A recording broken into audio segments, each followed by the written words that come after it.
चाणक्य ने सही कहा था कि जब राज चलाने वाले व्यापारी हो जाएंगे तो उस राज के लोग भिखारी हो जाएंगे। इस ऐवान की मोहब्बत और एतेमाद खत्म हो रहा है, कम हो रहा है। इसीलिए जनता सड़कों पर आकर एहतजाज कर रही है, क्योंकि उनको लग रहा है कि ये इमारत बन चुकी है, हमारा दिल नहीं है। कि अगर हम रोडों पर इंसाफ करना जनता को अलाउ करेंगे, इस ऐवान को दिल नहीं रखेंगे, तो याद रखिए ये हमारी पार्लियामानी जमहूरियत के लिए बड़ा नुकसानदेह साबित होगा। हम वोट डालने वाले बन गए, वोट लेने वाले नहीं बने। जब दिल में एक 14% आबादी की नुमाइंदगी नहीं होगी तो आप क्या फैसले करेंगे? क्या इस ऐवान को हम कहेंगे कि ये रिप्रेजेंटेटिव फॉर्म ऑफ डेमोक्रेसी है?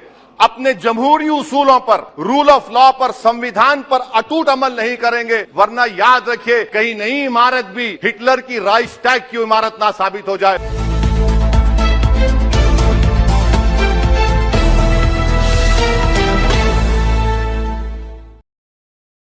किसी ने जिक्र नहीं किया ये फोटो किसकी है।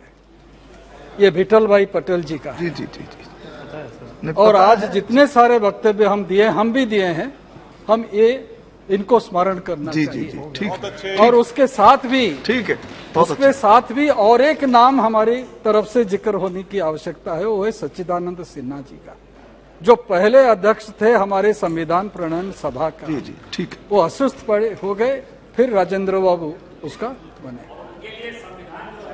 चलिए श्री असदुद्दीन ओवैसी जी। बहुत शुक्रिया सर, आपने मुझे आज एक तारीखी बहस पर बोलने का मौका दिया।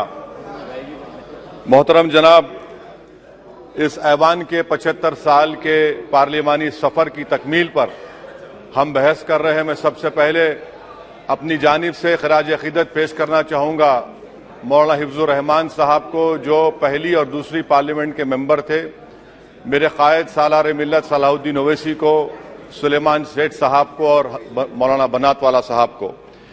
जनाब मोहतरम, इस ऐवान की नाकामियों का भी जिक्र हमको करना जरूरी है। 75 साल का तारीखी सफर इस ऐवान ने मुकम्मल किया। ये ऐवान एक इमारत नहीं है मेरी नजर में, ये ऐवान इस वतन अजीज का एक दिल है, जो बाहर जो गरीब और मजलूम अवाम की तकलीफ को महसूस करे, इसीलिए मैं इसको दिल कहता हूं।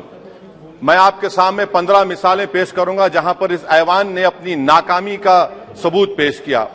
एक उस वक्त जब दिल्ली की सड़कों पर सिखों की नस्लकशी की जा रही थी। एक उस वक्त जब 6 दिसंबर को बाबरी मस्जिद की शहादत हुई। आ रहा हूं भागलपुर, जिसमें रेशम के कारोबार को खत्म किया गया, मुसलमानों को दफना दिया और वहां पर फूल गोभी उगना शुरू हो गई। एक उस वक्त नाकामी साबित हुई जब मुजफ्फरनगर और गुजरात में नस्लकशी की गई। एक उस वक्त सर जब हम देखते हैं कि मुंबई की सड़कों पर इंसानियत का नंगा नाच हुआ। एक उस वक्त जब इस ऐवान में टाडा पोटा का काला कानून बनाया गया, यूएपीए का कानून बनाया गया, आफ्सपा का कानून बनाया गया, जिसको 1 साल के लिए बनाया गया था। 58 में हम 2023 में आ गए। एक उस वक्त नाकामी साबित हुई जनाब, जब हम देख रहे हैं कि आज ये जो दिल है, भारत का दिल है, हिंदुस्तान का, इंडिया का दिल है, आज गरीबों में, मजलूमों में, मुसलमानों में, कश्मीर की आवाम में, दलितों में, आदिवासियों में इस ऐवान की मोहब्बत और एतेमाद खत्म हो रहा है, कम हो रहा है। इसीलिए जनता सड़कों पर आकर एहतजाज कर रही है, क्योंकि उनको लग रहा है कि ये इमारत बन चुकी है, हमारा दिल नहीं है। चाहे CAA का प्रोटेस्ट हो, चाहे किसानों का प्रोटेस्ट हो, चाहे शेड्यूल कास्ट के रिजर्वेशन का मसला हो। इसीलिए मैं आपके जरिए हम तमाम को मुतनब्बे करना चाह रहा हूं कि अगर हम रोडों पर इंसाफ करना जनता को अलाउ करेंगे, इस ऐवान को दिल नहीं रखेंगे, तो याद रखिए ये हमारी पार्लियामानी जमहूरियत के लिए बड़ा नुकसानदेह साबित होगा। और नुकसानदेह इसलिए भी होगा कि क्या हमको अपने ख्वाब गफलत से, अपनी जिम्मेदारियों से निभाने के लिए क्या भगत सिंह को आके बैठना पड़ेगा ऊपर कि देखो तुमने 75 साल में कैसा कानून बनाया और किसको कहां तक पहुंचा दिया? स्पीकर जनाब, इसीलिए मैं कह रहा हूं कि हम तमाम को अपनी जिम्मेदारियों को निभाना पड़ेगा। ये इमारतें ईंट से बनी हुई जरूर हैं, मगर ये इस इमारत में दिल है। इस इमारत को दिल के तौर पर बरकरार रखना पड़ेगा। स्पीकर सर, एक और मिसाल दे रहा हूं जहां पर इस ऐवान की नाकामी है। सर, अब तक लोकसभा के कितने 899 मेंबर कामयाब हुए।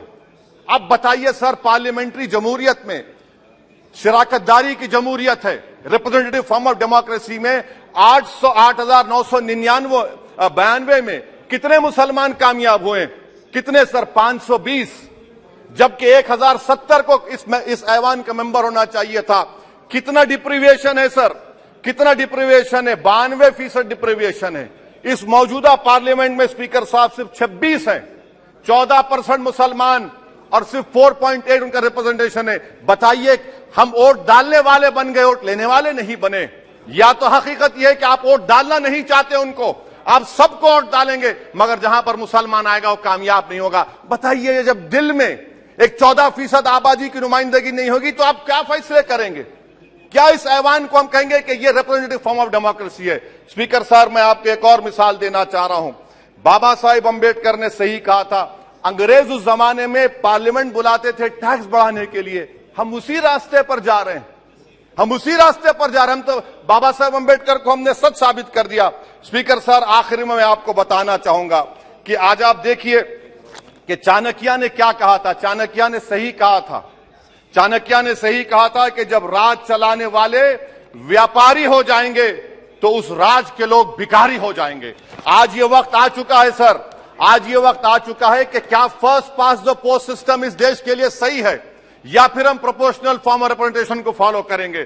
First pass the post system, जिसके पास एक मजहब का वोट होगा, जिसके पास दौलत होगी, वही इस ऐवान में आ रहा है। इसीलिए हम कह रहे हैं कि आप इस जमहूरियत की नाक, कहीं ये जमहूरियत कमजोर ना हो जाए, मुझे इस बात का डर है सर। आखिर में मैं खत्म करने से पहले एक बहुत बड़े शायर ने कहा था, उस पर खत्म करना चाहूंगा कि अभी चिरागे सरे राह को कुछ खबर ही नहीं, अभी चिरागे सरे राह को कुछ खबर ही नहीं, अभी गिरानिए शब में कमी नहीं आई, अभी गिरानिए शब में कमी नहीं आई, निजात दीदे दिल की घड़ी नहीं आई, चले चलो कि मंजिल अभी नहीं आई। स्पीकर साहब, आखिर में याद रखिए एक बात को मैं सबसे कह रहा हूं कि पिच बदलने से गेम नहीं बदलता, गेम को बदलना पड़ेगा। आप पिच बदल रहे हैं, वरना याद रखिए जब तक हम अपने जमहूरी उसूलों पर, रूल ऑफ लॉ पर, संविधान पर अटूट अमल नहीं करेंगे, वरना याद रखिए कहीं नई इमारत भी हिटलर की राइक्सटैग की इमारत ना साबित हो जाए। बहुत बहुत शुक्रिया सर।